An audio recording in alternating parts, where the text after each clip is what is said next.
Welcome back to Lessons in Learning. Today, we're going to be talking about starting to write. So, this is the third lesson in our series. If you haven't watched the two previous ones, please go back and have a look at them. They're not long. I'm trying to keep them about 20 minutes or less so that they are not stressful. They come with some writing tools and a written lesson, as well as some homework for you to do. Today, we're talking about the actual physical act of writing. It is time for you to put your pen on the paper. And that is not the easiest thing to do, but it is not the hardest either. So, you should at this point have your plot in hand, have your writing space ready to go, and you should be ready to sit down and begin writing. You're going to start by writing your first draft. Now, I'm going to tell you straight up front your first draft is not going to be good. Don't stress over that. No one's first draft is good. You're going to run into people out there who insist that they write their first draft and that's the only draft they write and it's perfect and their editors just love them and blah, blah, blah. They are either lying to themselves or they are lying to you, one or the other. No one writes a good first draft. You may occasionally find parts of your draft that are perfect as is. Great. That's not going to be the case, especially if you're a new writer. It takes time. This is a skill, and you have to apply yourself and work at it. So, getting into the action of sitting down, making it a habit is important.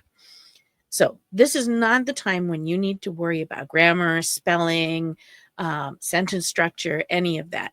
You are worried about getting your ideas onto the proverbial paper.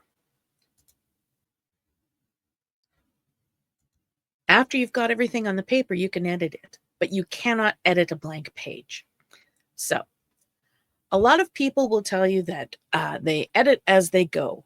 I do not recommend it. I do not suggest it. I belong to what I call the NaNoWriMo school of writing, which is that you throw word spaghetti at the wall and see what sticks. Get the story out because it can only be in your head for a certain amount of time, and then the characters start to rebel. Ask me how I know. So you want to take the time to get your story on the paper. Once you've got it on the paper, then you can go back and fix it and tweak it and make it the best possible product you can make. You cannot do that with something that you haven't got written yet, though.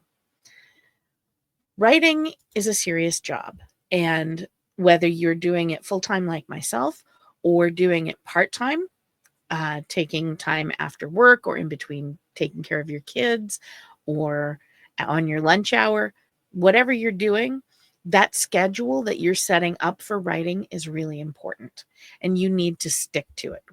I asked you in the previous lesson to set up that schedule, make it reasonable, and be ready to do it. Because you need to fight with your brain, okay? One of the first things that a lot of new writers worry about, and older writers too, is writer's block.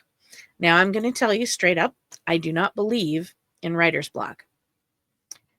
You may find that an uncomfortable thing, but here's the problem with writer's block. Writer's block means that you don't have creative flow.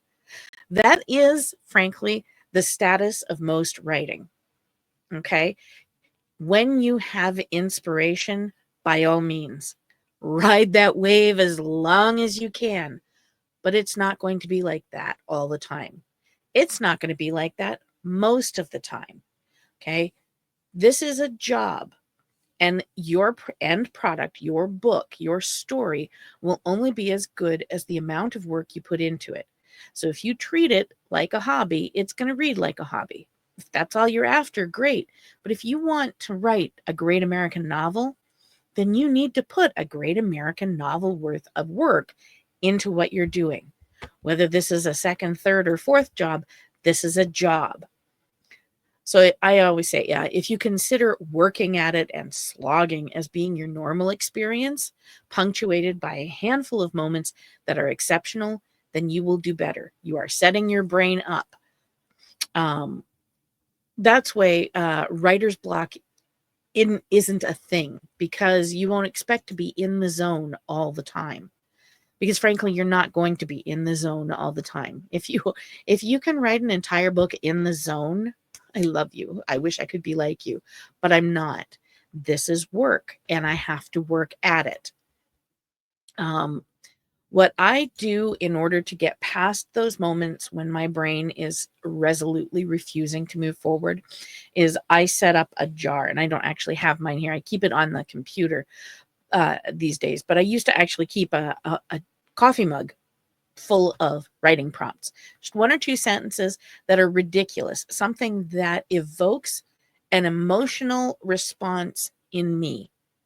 I'll give you the example. When I was writing Bloodstone, one of the things that I had, one of the writing prompts that I had in my book, in my jar, was the have your characters enjoy a game of strip twister.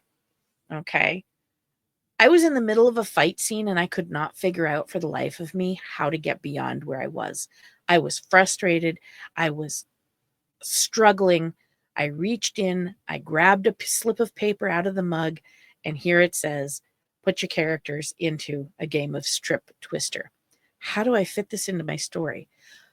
The moment you have that reaction, you read it, you chuckle, now you're emotionally involved. And that is what defeats writer's block.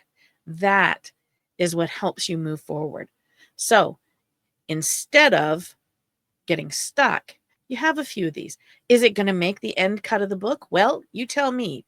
When you read um, Bloodstone, did you see it in there? No, you didn't. That one did not make the end. There's one that made it into the second book, though, in Blood Water. Blood Water. Sorry, getting mixed up because I actually have the third book written, but I haven't got it published yet. But in Blood Water, there's a funny one-off line that I used. Is it still necromancy if the dead person enjoys it? That was one of my slips of paper that I used as a prompt to get things moving.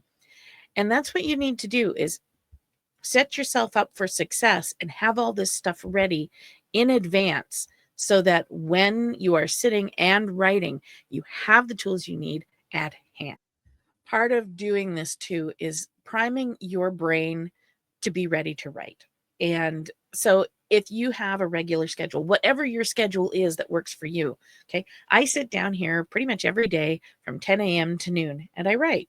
This is my full-time job. That's my writing time. I have other time for editing and researching and whatnot, but 10 to noon is my writing time. Now, if I'm in a groove, I will continue to write long past noon, but every day my brain knows it's not going to win. I will sit and I will write from 10 to noon. Your brain will only fight you for so long. When it realizes this is what the new normal is, it will give in and suddenly it won't be as difficult. You need to make it a habit, and it takes somewhere between 30 and 60 days to make a lasting habit. Habits can be good too. So make this your habit and sit down and write on a regular basis. Now, there are other tools that are also important for you to have when you are writing. You want to have a dictionary on hand. You want to have a thesaurus on hand. And I like to have my random name generator open in the background, because if I'm in a rush and I'm in the groove and I'm writing, I don't want to think up a name. Sometimes I will even go to the point of just typing in CHA for character and then a number. And then I'll go back and replace it later, because the names can always be changed, but I don't want to get stuck sitting there going, oh, what am I going to do for a name? The other option that you can do is you can have a list of names already generated and just keep it on your desk and grab one at random when you're ready for a name. However you're doing it. If you're writing in a modern setting, you can actually grab a phone book. Do they still have those? You can look at them online. But that's really, really handy to have. There's in the homework section that comes along with this, You'll find it in the links below. I have a section of best writing apps and tools, which includes Trello, which is a planning thing where you slide these cards around and stuff.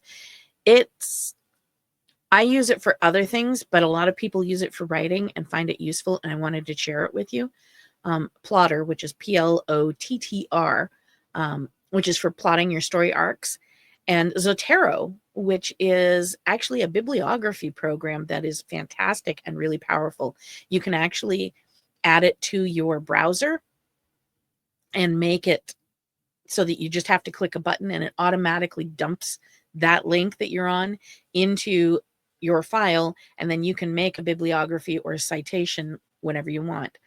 So you don't have to put any thought into it. It's just clicking a button.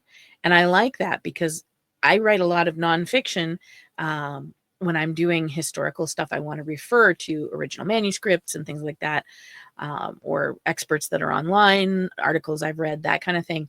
And I need to be able to just make that happen very quickly and go on with my research. I find it incredibly useful.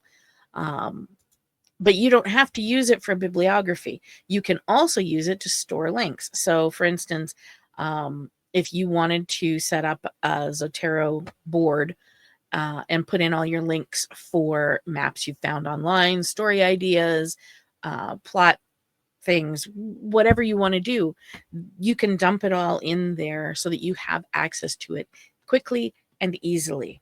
And that really is the name of the game. You want to be able to sit down and write and have your stories flow while you're working so that you're not constantly getting up and down and leaving in the middle of things.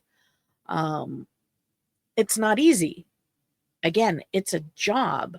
And the more I can emphasize that to people, the better. This is a job and you have to put effort into it. It is not easy. It is not comfortable. It shouldn't be comfortable. It should stretch you. And as with any job or skill or art, because it's all of those things, you have to put time into it. There's a study out there that says you have to put 10,000 hours of doing something before you can consider yourself an expert. And by that, I don't actually consider myself to be an expert.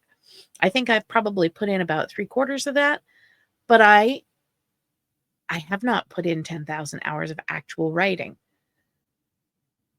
That's where I stand. Why am I sharing this then? Because nobody else is, not for free at least.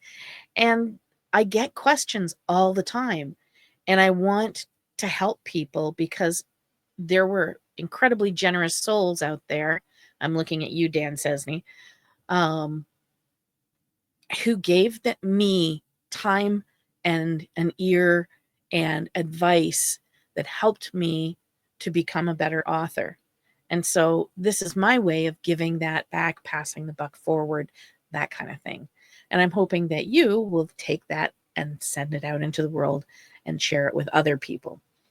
So the homework that I have for you for the next 2 weeks is to set a writing schedule that is reasonable for your life. Now, did I ask you to do that 2 weeks ago? Yes. Do I think you did it? You may have, but actually sitting down and starting, you may find that what you originally wrote didn't work. So do it again if you need to. If you don't, great. Stick to your writing schedule for the full 2 weeks. For the next 2 weeks, I want you to move heaven and earth to make sure you stick to the schedule. If you have to revise it, that's fine. Life happens. I'm not expecting you to, leave your dying father's side to come and do your writing because some chick on the internet told you to do it. No. But if there's nothing catastrophic going on, sit your butt down in the chair and type. Get your story on paper. I want you to set a writing goal of words per day, and I want you to stick to it.